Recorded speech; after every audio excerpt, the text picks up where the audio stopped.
Good day, everyone, or I should say good evening, everyone, as we are broadcasting live at 9 o'clock at night in the central time zone. But of course, on the east and on the west, we've tried to make this podcast broadcast as accessible to everyone. So whether you're on the East Coast and it's a bit earlier and hopefully you're having some delicious supper time right now, or whether you're in central Ontario and it might be a little bit later at night, or maybe on the West Coast you're having supper time. I guess in the East Coast you're having a very late supper. Then if you're on the West Coast and perhaps just tucking into something delicious. Tonight we have joining us, and again, unfortunately, you're stuck with me again, as Ken is hopefully getting here very, very shortly, and I'm filling in with the questioning for the meantime. But tonight we are super excited to have Michelle with us, who is the CEO of Busy Minds. And Busy Minds, and well, I won't actually say what Busy Minds is because Michelle is going to do a much better job than I am. But suffice to say that this time of year in scouting, much like all youth-facing organizations, as well as other organizations, and just maybe adults or children in general, this time of year is tough. It is snowy, it is cold, Blue Monday happens, credit card bills are due, and this is not the best time of year. And more specifically, I think we as people, as humans, are not at our best this time of year. And Michelle is joining us tonight to talk about what can we do about that and how can we, reflect in with ourselves. So without further ado, I'm going to bring Michelle in, and I've got a great challenge for her. So welcome, Michelle. Hello. How are you? I'm great. How are you, Mike? I'm doing good. I am doing good. I did my own, I did a little bit of my own self reflection and self-help for myself. And I'm just getting back from the gym. I did a personal training session, so my legs are burning. Amazing. That's great, because we all know that movement is one of the most important things for our mental and physical health. So that's wonderful. So before we get into, what is Busy Minds or little Yogis, and what does this partnership with Scouts Canada look like, I'm gonna give you the challenge. So Okay. we do this. We put our guests through a little bit of fun. I mean, points don't really matter. They're all fake internet points at the end of the day. But we've asked you to prepare. So last month, in February, we had our director of program talking about our Sasquatch Seekers Challenge, and she had to put a popsicle stick in her mouth and balance dice as she was kind of delivering her key messaging. So we're not going to spoil it by giving you the same challenge, but I've got an equally challenging activity for you. So I think all you know right now is that you've got a deck of cards. Yes. And some deck coins. of cards ready. Yep. And some coins. So what we're going to ask you to do is build a house of cards. All right. So I would think at least 2 levels for the house of cards. You could go 3 if you're really feeling ambitious, but 2 levels on a house of cards, and then stack as many of those coins as possible on top without letting it fall. All right. If it falls, just start all over again. And at the end, we'll get our studio audience on the Facebook discussion group and our workplace channels to award those fake internet points. So I would say 2 points for every coin. But, we'll see. We'll see how you do. Okay. But while you're doing that, Yes. Tell us about Busy Minds. What is Busy Minds? Why do you exist? Who are you and what do you do? Yes. So I'm not very good at building card houses, so we're going to try this. But Perfect. Busy Minds Ed is a mobile enrichment program that teaches mindfulness and movement to children in both schools, childcares, and other organizations such as Scouts. We teach various activities. So we've kind of evolved from Little Yogis Academy, which was just yoga and mindfulness practices for the kiddos, to other activities now. So we teach yoga, mindfulness, dance, as well as a play-based gym class, because we know that movement in all its forms are really great for our minds and bodies. So, and I'll tell you, Mike, it's hard to do both at the same time, right? It's hard to, we're just trying, but we're gonna just do our best here. So maybe tell me a little bit about the difference between yoga and busy minds, because it sounds like busy minds is more robust, right? I mean, yoga and movement, there's intentionality in movement, and there's that disconnect to reconnect using movement as a way to kind of focus or channel that energy. How does how does busy minds and broadening that perspective to more than just yoga, what does that mean for kids? What does that mean for kids' mental health? Why do they need that? Yeah, absolutely. So the reason why I named it Busy Minds is because, sometimes we all have a really busy mind, especially during the winter, as you were saying, Mike. So sometimes when our head is kind of flooded with a lot of different emotions, a lot of different thoughts, it can be extremely overwhelming, right? And so we know that being mindful, being present in the moment, and trying to get all that clutter out of our minds really helps with our mental health, and it helps our overall well-being. So really, we wanted to evolve from just yoga to be able to support both mind and body. So we want to provide a holistic educational experience, so that we can really try to help kids, because we know definitely in a post-COVID era, kids are not okay, right? And a lot of kids are struggling, and we thought, you know, kids are always resilient. It's okay. They'll get through it. But really, what COVID did is it kind of opened up our minds and our eyes to say, well, kids can struggle just like adults with mental health issues. And how do we really provide this education at a young age so that they have those tools right away to be able to have a happy and healthy, adolescent and teenage years? So that's really our goal with Busy Minds Ed. And that's really what our goal in scouting is, right? I mean, outside of maybe the holistic and and kind of what you offer, I mean, our whole mission in scouting is all about taking kids and better preparing them for success in the world. Whether that world is tomorrow or the future is tomorrow, or is it, 4 or 5 or 10 years from now, what we really want to do is provide kids with an experience, or various amounts of experiences or adventure, whether they be indoors or outdoors, to kind of build them up for success. And so this is part of this could be an adventure, really, in helping to develop those kids to be better prepared for tomorrow. um, I guess maybe I'll turn it over to you and ask you a bit about kind of maybe the specific program resources that we're providing in Safety Week. So our Safety Week is happening in April. Yes, So I'll yes. I'll let everybody know the Safety Week is happening in the first week of April, and we've got some great resources that might not be public yet, but maybe Michelle, you can talk a little bit about journaling and some of the resources that we've got available to our youth, and for our scouters to facilitate in their section meetings.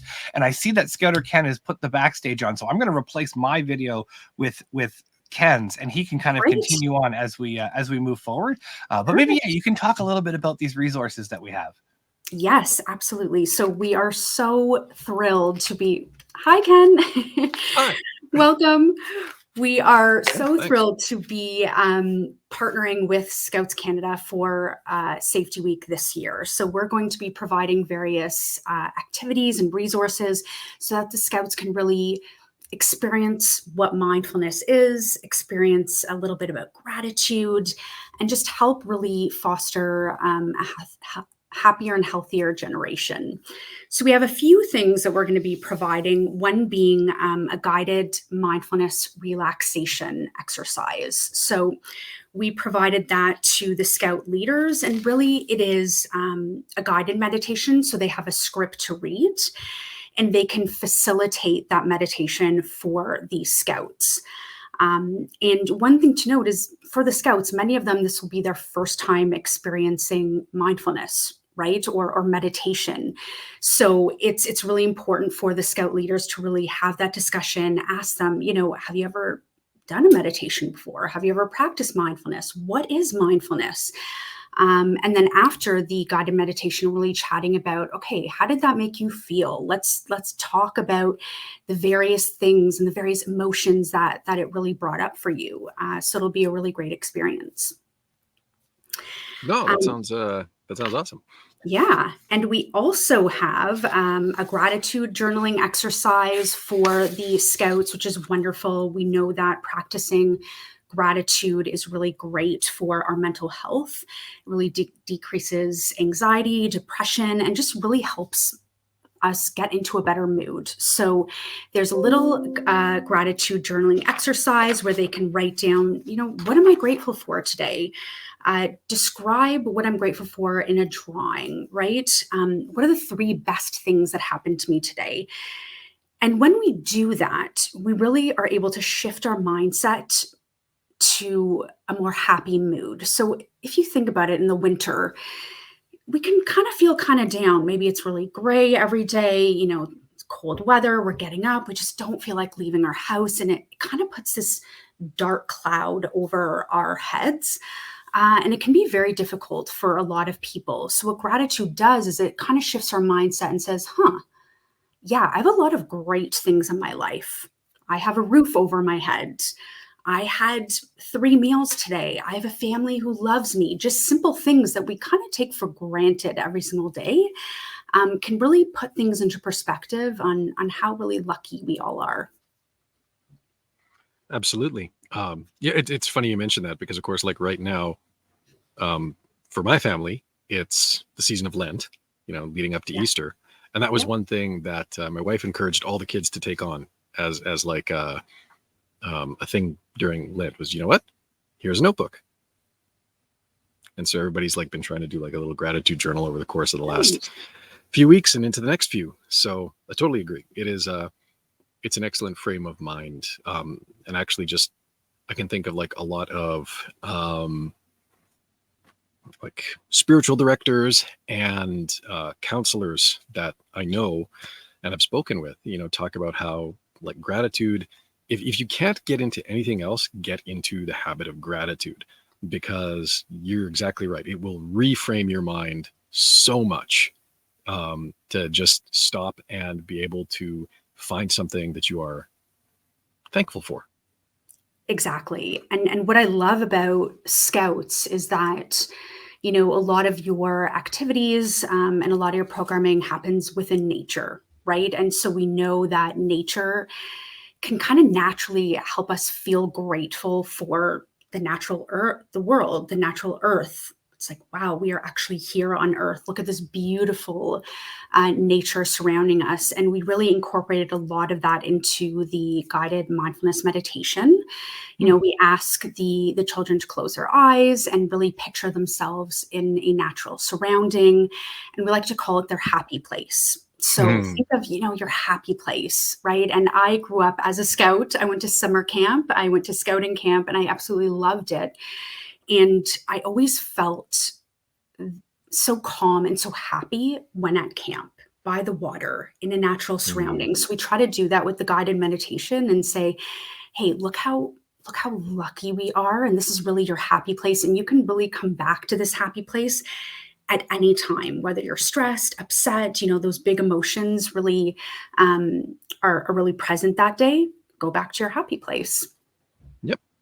I'm reminded too of, and I mean, I can't speak for all scout groups across Canada because I haven't met them all yet. But I know, like within our group, we've fallen out of this practice. But I'm reminded of nothing so much as what used to be a very commonplace thing called the Scout Zone. So if the camp carried over, usually, the camp goes over the weekend, and usually on Sunday morning, we would carve out a little bit of time to have like a reflective period. And I think at one point in the history of scouting here in Canada, that might have had a more obviously Christian veneer to it. Certainly, in my experience as a scout, we were already moving away from anything overtly religious in theme, but it was always that time, just kind of last day of camp, first thing in the morning after breakfast. We're going to take a little bit of time. We're going to do some kind of reflection, often around the idea of nature, sometimes around the idea of gratitude, teamwork, those core concepts of scouting. But it was always, in that natural setting. And this kind of feels a little bit like, hey, maybe we should get back to that, but do it like in a more regular fashion. Yes, yeah, and that's what we really try to promote at Busy Minds Ed, and within our classes, we work with a lot of childcares in schools almost every single week, and we always incorporate a mindfulness relaxation exercise and a gratitude activity of some kind, so that it becomes almost innate in a child to think, okay, this feels great. If I continuously practice this and I'm consistent, then I'm going to be happier and healthier, right? And that's what we really try to get across in a really child-friendly way. Nice. So I guess just reading the room a little bit and getting some of the questions that they're asking, Mhm. because it is mostly volunteers watching this right now. So we're going to be the people who are running this with the Beavers, the Cubs, the Scouts. Will there be training? Because it's probably the case that, not every adult has, a good meditative, mindful, prayerful practice in their life, right? However you want to practice mindfulness, whatever form that takes, not a lot of people do it. More people are. I think there's sort of this, rediscovery of the concept underway. But for those people who aren't particularly familiar with how to practice mindfulness themselves, will there be training available for Scouters ahead of when we actually need to deliver this to the kids? On how to answer the youth's questions about guided meditation, or even if the Scouters themselves have questions, will there be resources? Absolutely. Yes. So I will be filming a tutorial for the workplace on Scout's workplace, which is called the Network, I believe. Yes. Is that correct, Ken? Okay. Join yes. the network. Join the network. Yes. So I will be filming how to deliver this exercise. So please do tune in. And I will hopefully be able to answer any questions that you may have just generally about mindfulness. And really, it seems like a big word that's really misunderstood, but all it really means is being present in the moment without judgment, right? And so within the guided meditation, I have a lot of tips there on how to create a really relaxing, comfortable environment for the Scouts, how to set up the space. Maybe, we dim the lights, we have some calming nature sounds playing in the background. And then I have some great questions to really facilitate a discussion before and after the meditation. So that is all there for them. So hopefully they have everything they need, and we'll be providing that tutorial. But of course, we're always here if people need to reach out and have further questions once they go through all the resources and they want extra support. Please do reach out. I would be happy to help. Would it be advisable if people were really, really wanting to start to develop a bit of a practice themselves, so that they actually have some practical knowledge to communicate to the kids? Would it be advisable for them to, I don't know, pick up an app like Calm or Hallow, or find a good YouTube channel that will lead 5-minute mindfulness sessions, anything like that? Absolutely. I highly recommend it for anyone because, we all want to lead happier, healthier lives. And there's so many free resources online. So I use YouTube a lot, not only for my yoga practice, but for my mindfulness practice. On YouTube, you can find very short, really calming meditations, either guided, or it could just be really just calming, relaxing music, and just trying to sit without thought for 2 to 5 minutes. That's a great way to start, right? And I will tell you, it is not easy. Trying to sit there, the thoughts come, and it's very, very difficult, but just start slow. And as you mentioned, Ken, apps like Calm, there's Headspace as well. Many great apps that you can start practicing. Just try to do it once every single day for 5 minutes. That's really the goal. And see how it really makes you feel. And if you believe in it and it makes you feel great, and you start having this practice, when you deliver it to your Scouts, they're going to really know that you truly believe in it, and they're going to want to practice as well. Awesome. And sorry, I just I've got 2 different messages from Mike here that I'm just trying to parse out while you're lots of talking questions here. And Yes. yes. So, and I mean, I think you talked a little bit about some of the benefits of at least the mindfulness side. And I'm assuming journaling, broadly speaking, confers a lot of the same benefits because you're actually taking time to, well, I mean, even if you're just writing, I hate my commute, I hate my commute, I hate my commute. It's maybe not like the most positive headspace to be in, but it's still good to actually get that out of you in some way. Yes. And, hopefully you can, if you do that a few times, maybe you can move past that to something else. But a lot of the same benefits, I think, flow from journaling as flow from taking those times for reflection and mindfulness and prayer and all of that good stuff. But so just before we move on to Yes. the audience, we need a word. We need a word.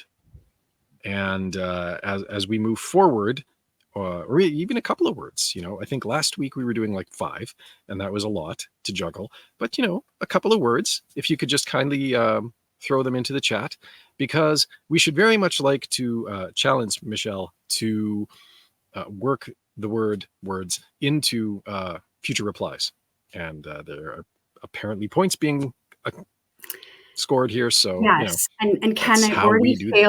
already failed miserably at the minute to win it challenge. I couldn't even get one row of the, of the cards really stacked. I'm blaming it on my very slippery glass table here. So I would normally be able to do it. So hopefully this next challenge I'll be able to master.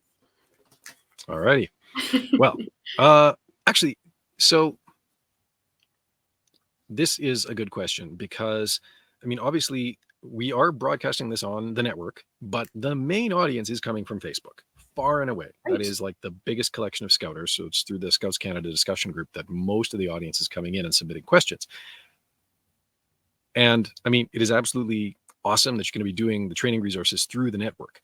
But for people not on the network, well, it's always free to join the network. So you can always just join the network and access the content. But if somebody, for whatever reason, isn't on the network, will there be resources, either the same resources that you're going to produce for the network or just stuff about the Busy Minds approach in general that people would be able to gain access to without joining Workplace? Absolutely. So I know that a lot of the resources, including tips and tricks for delivery, will be available on the website, along with that training on the network. People can also visit our website at busymindsedcom, and we have various blogs on mindfulness, teaching wellness to kids, a lot of tips and tricks. So there's a lot of great content there as well. So a lot of it should be able to be accessible to everyone to deliver. But again, of course, anyone can reach out to us personally at info@busyminds.ca and ask us questions, anything that may come to mind. But we did make sure that we provided enough information within the resources on how to plan for the actual activity, how to do it, and then how to review, right? So, info@busyminds, fantastic. So all of it should be there, but of course, anyone can reach out at any time and just ask away. That's what we're here for, because we realize not everyone is an expert at this, and there may be many questions that come out. So please do reach out. Awesome. Okay. Well, hey, there we go. We have some words. Yes. Thank you for the words.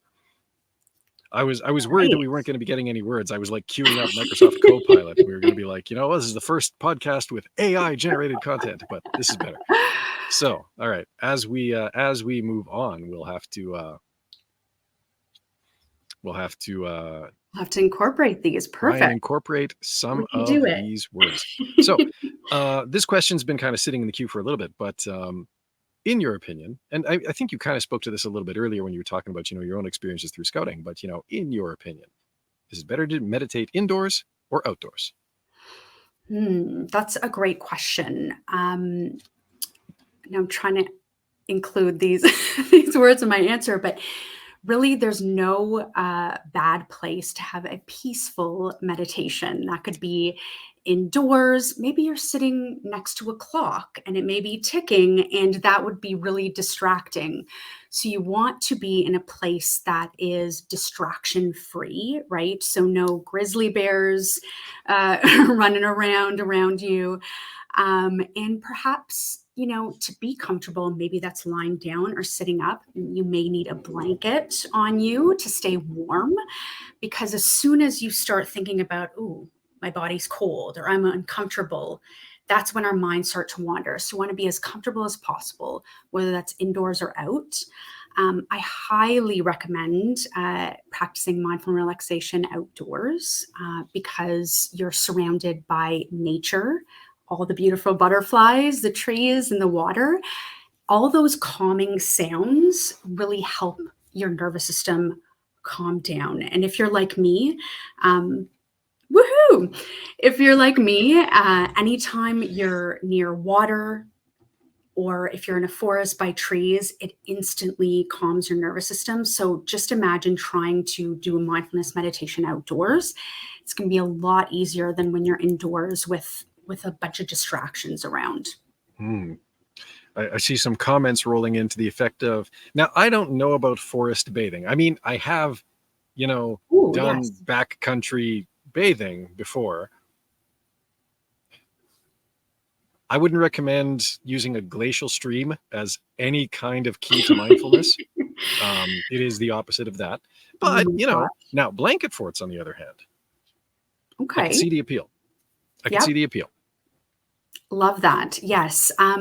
Forest bathing. I've heard of this. And really it's just a fancy term for, hey, let's spend time in nature, and it really is going to soothe our bodies and minds and make us feel really, really good.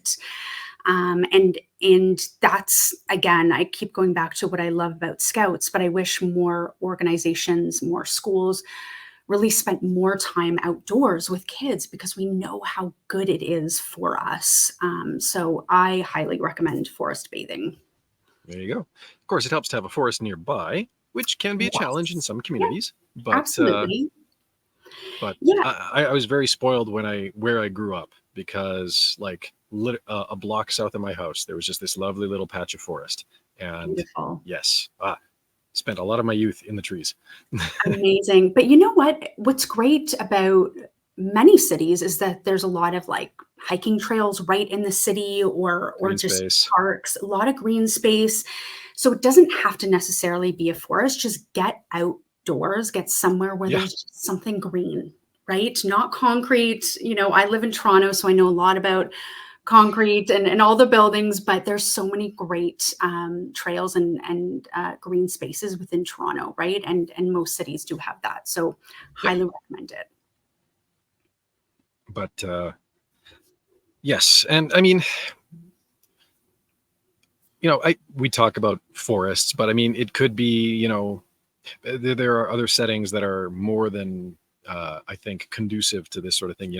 Maybe you live near the water, right? A lot of lakes often tend to have a forest quite in close proximity, but not necessarily, say, a beach at the ocean. Many do, some don't, right? But if you're close to water, maybe you have a creek or a river. But just any space where there's not quite the same sense of that roar of city life. Yes. If you don't live in a city, maybe you have a bit of an advantage here. Very true. But even if you're not in a city, we tend to, as humans in the winter, spend a lot of time indoors. And if you're like me and you don't really love the cold, you tend to spend a lot of time indoors, and you really start to feel it mentally and physically, right? So even if you just went for a walk around the block, you just went for a walk, got outside, it takes all that stress and distraction away, with no devices, no computers, no telephones, nothing. Just go for a walk and just be outdoors. That's enough to Yep. really calm our nervous system, right? So any time outdoors is just really great for us. Yep. And I mean, I got to confess, I'm a winter kid. So, we have like 10 inches of Oh, snow in my front yard right now, and I am just in heaven. Like, this is my happy place. I get amazing. like reverse seasonal affective disorder. I can't feel like summer.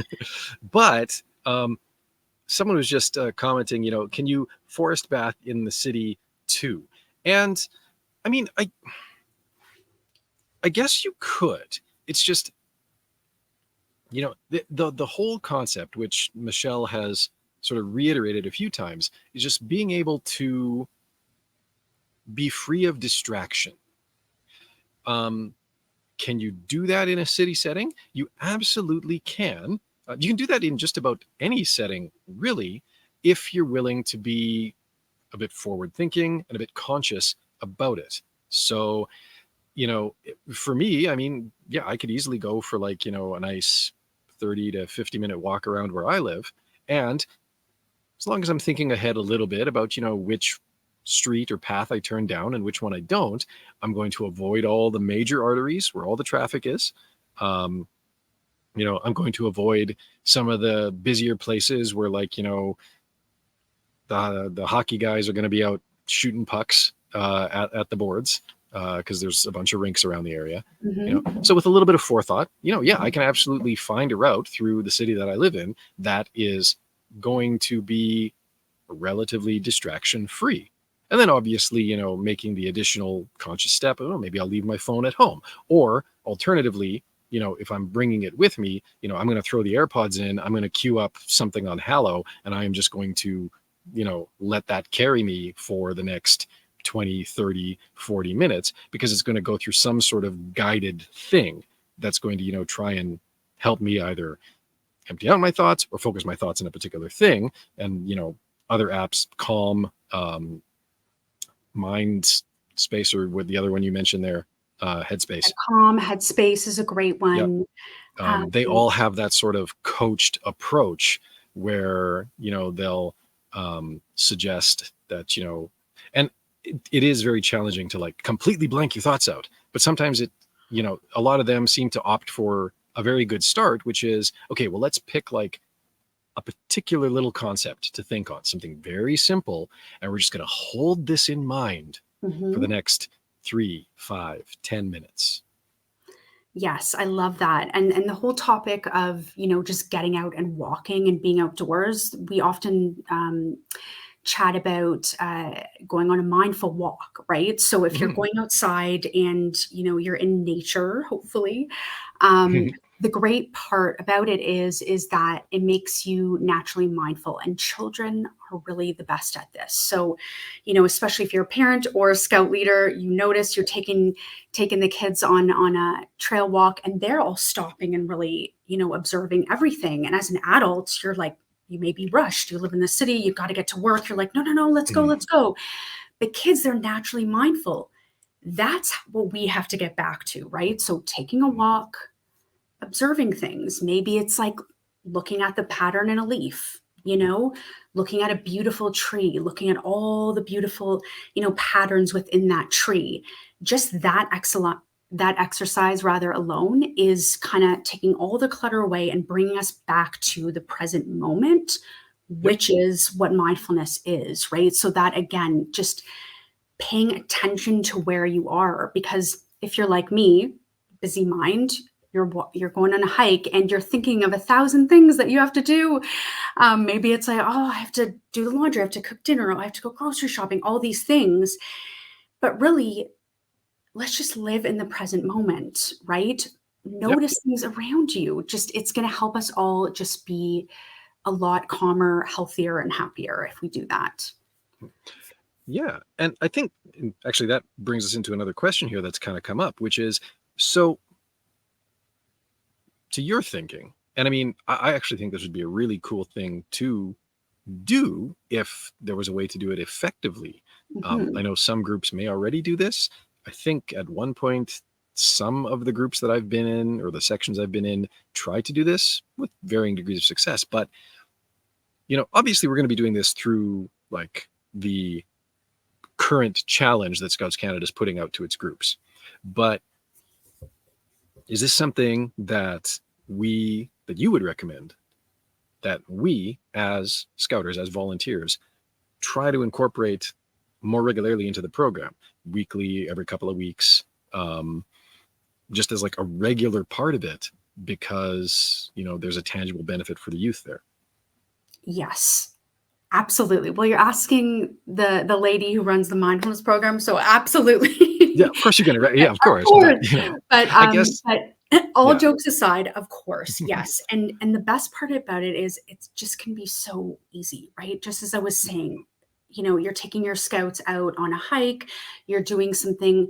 There's always an easy way to incorporate a mindfulness aspect into it and just allow them to focus.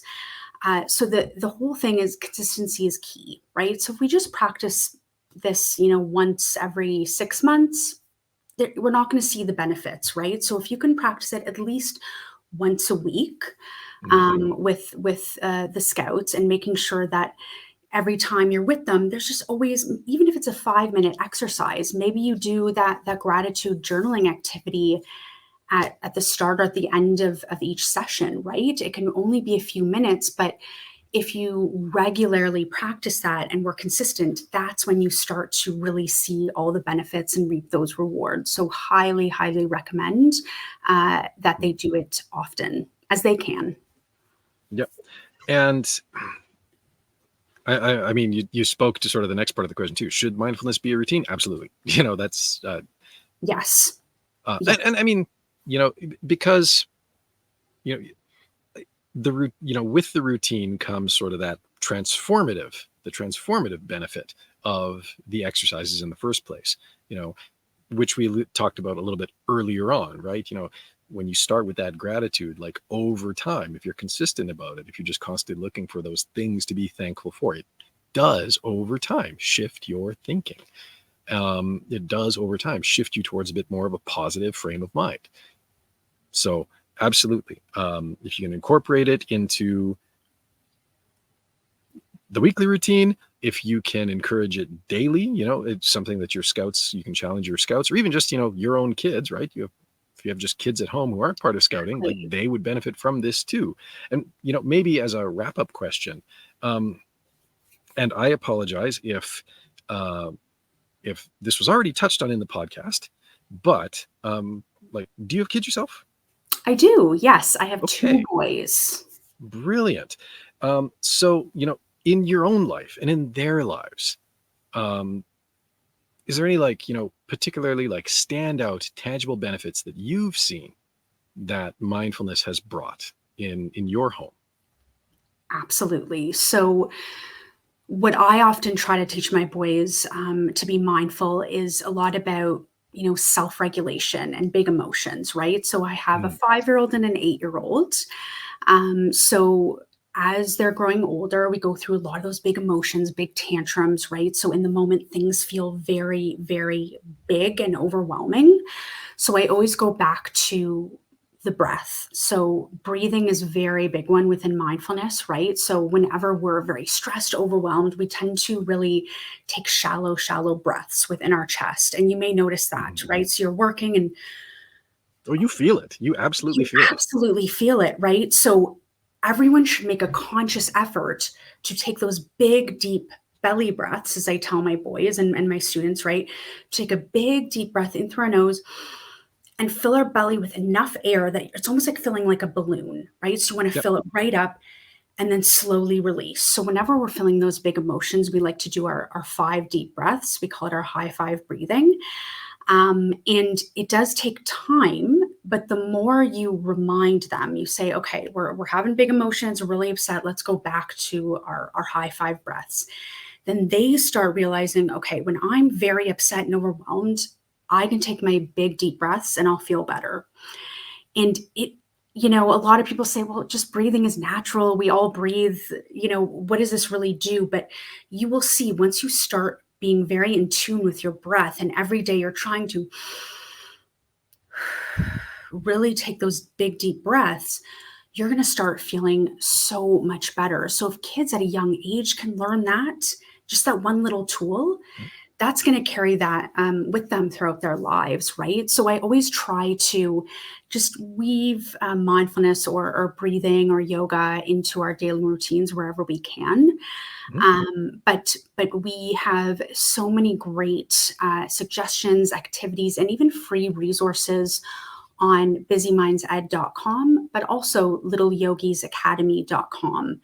So a ton of free resources that Scout leaders can use or parents can use. They can go ahead, download a lot of free flashcards, a lot of breathing exercises that are completely free, and they can start implementing them at home or with their Scout group. So absolutely, awesome. Highly recommend. Okay. Awesome. There is one other question that I want to touch on. And it was like sent in just at the last minute. It's a great question. But before we do that, I actually am really glad you mentioned the breathing exercise, because it reminds me of what I find about like the breathing technique you describe is the fact that you talked about, and it didn't even have anything to do with the breath. It talked about filling letting your tummy expand, filling your tummy. Challenge to the audience right now. Just take a deep breath in. Don't think about it. Just take a deep breath in. Did you retract your stomach just now? You probably did. Right. And, so actually like thinking about the body mechanics necessary to let the breath come in and let it expand your stomach rather than contract your stomach. Right away, you're already, whatever else was bothering you, now I have to think about my muscles and how they move and how I have to make the move the opposite of the way they want to move. And you do that a few times and it's like, what was I worried about? Oh, okay. Yes, Ken. And sorry, I'm just going to jump right in here because, a big part of mindfulness is doing kind of that body scan, right? And we can all do it, kids, adults, right? Just scanning your body. Maybe it's before bedtime and starting from your head, going all the way to your toes and thinking about how every body part feels in that moment. And for sure, many of us adults, maybe our neck and our upper back hurts. We're at a computer all day, right? So just being in tune with how does my body feel right now, right? And it's going to make you more in tune and live in that present moment. So that's a great point, Ken. So, and the other thing that, I'll lead into this last question by commenting on myself because I have ADHD. I can't tell my brain to shut up no matter what I do. So for me, there's never a point where the thoughts are empty, but it does. So for me, I actually love, when like an app like Hallow is, okay, this phrase, just keep this phrase in your brain. And then I also have these, which are it's just a cord of knots, 33 knots. And so I can literally I can use this as a prayer timer, but I can also use it, okay, what's the phrase, right? I'm going to keep that in my head. And I'm just going to kind of just mentally repeat it to myself as I count my way along the beads. Do, do, do, do, do, do, do, do, do. The combination of, okay, I have a thought that I can focus on and I have a tactile thing that I can do is very, very good for, I find, centering, calming, and the like. And that, of course, is the lead in to the last question. I thought that the question about your own kids was going to be the last one, but then someone asked this really important question. How do we teach mindfulness? Because we do have a number of scouts who have some sort of neurodivergence, whatever that might be. How do we teach mindfulness to someone who can't shut their brain off the same as others can? Great question. So I also have ADHD, and I just discovered that this year, in my adult years. One of my sons has ADHD, so it's a very big topic in our household, and we work with a lot of neurodivergent youth, a lot of kids with ASD, and it is very difficult, right? So I completely understand, Ken, when your mind is always turning. There's always something there, and it can be extremely stressful. And ADHD youth are more prone to things like depression, anxiety, high stress, right? Overwhelm. So mindfulness is the key. And it's funny, I grew up with all these things, didn't know that I had ADHD. And when I found mindfulness and yoga, it truly changed my life, because it allowed me to live in the present moment and really just work on the clutter, get it, trying to get all that out of my brain. It is very difficult. There is, no magic way to be able to teach someone with ADHD to do that easily. The key is consistency, right? So practice every single day. Start small and really practice. If you have ADHD youth within your scout group, mindfulness is going to help them the most. And talking about neurodivergence, if we have kids on the autism spectrum, right, and we talk about delivering these mindfulness classes, really we facilitate them in the same way. However, we want to make sure that the environment is very calming, right? There's not a lot of sensory overload going on. And we try to make it as calming as possible, but we still will deliver that same guided meditation or breathing exercise, but we just have less, sensory input. But it is something that I recommend for neurodivergent youth to start as young as they can to learn those tools, because as you grow older, right, it gets more difficult. So you need that foundation on how do I just live and declutter my brain and feel, a lot better and easier in my day-to-day life. And I think you could probably use things that are, like, specific to ADHD, focal point, right? Because hyperfocus is the other part, and so, if you have things that, can serve as like a focal point for them for, even 3 to 5 minutes, if it's something that they're, able to just, again, repeat. And if it helps to have like a tactile accessory that they can, again, they're just running, I mean, yeah, it's a really great exercise since we're in Scouts anyways to, okay, well, let's just tie like 10 knots in this rope, right? And then, okay, now we're going to do the mindfulness exercise. So if you can't clear your mind, I want you to think about thing, right?